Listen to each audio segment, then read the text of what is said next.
What's up, everybody? It's Jensen from Speedisbeautiful here, and the Rolex 24 is finally back, coming up here in about 2 weeks now, 2 or 3 weeks. There's going to be a lot of interesting stuff, a lot of new stuff going on in this Rolex 24, so I figured I'd throw together a quick video and catch you up with what's going on as far as entry lists and things like that, driver lineups.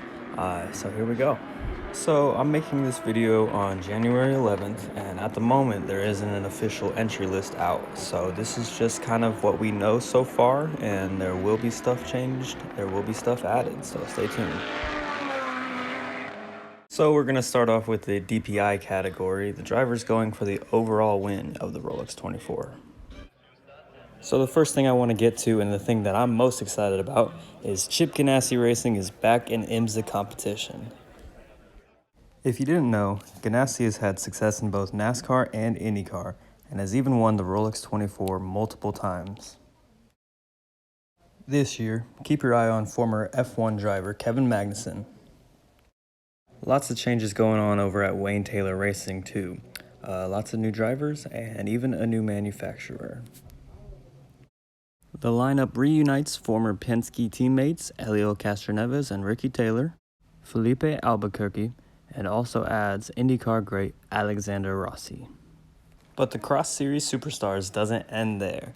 Action Express will also run 2 cars, the 31 and the 48. Headlining the 48 car is, of course, 7-time NASCAR champion Jimmie Johnson. Along with him, several other experienced Rolex 24 drivers. And reigning NASCAR champion Chase Elliott will be piloting the 31 car. Meyershank Racing, who has had success in the GTD category, takes a swing at DPI this year. They'll be running an Acura as well, with AJ Allmendinger, Dane Cameron, and Juan Pablo Montoya behind the wheel. And Mazda is back, this time with just 1 car.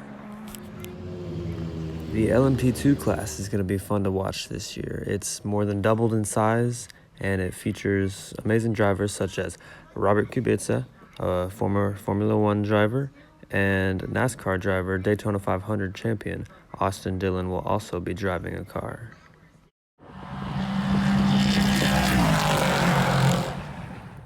This is probably the thing that I'm most looking forward to this year's Rolex 24 is now that LMP3 can participate in the race. Beforehand, they only really ran in the Roar before the 24 in the Prototype Challenge race. But now they can compete with the big dogs. Of course, the Prototype Challenge will still run all season long. It's just the drivers now have the option to participate in the endurance races if they please.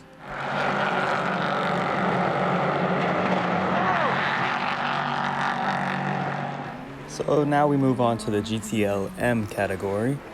Biggest news out of here is that Porsche is back. Yes, the loud screaming Porsche is back, this time with WeatherTech Racing, who's run Ferrari and GTD before, and now they've got a single car GTLM effort. Also, Ferrari fans rejoice. There's going to be a single Ferrari GTLM car in the field as well. The GTD category is what I'm looking forward to most. It's the biggest class with around 14 teams total. Participants include, but are not limited to, Lexus, Mercedes, Aston Martin, and Porsche.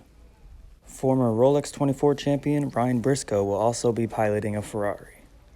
Now that we've covered all the basics of this year's Rolex 24, I hope you're looking forward to it as much as I am. Remember, it's the last weekend of January. Thanks for watching, everybody. This is Speedisbeautiful. Don't forget to like and subscribe and stay tuned for another great year of racing.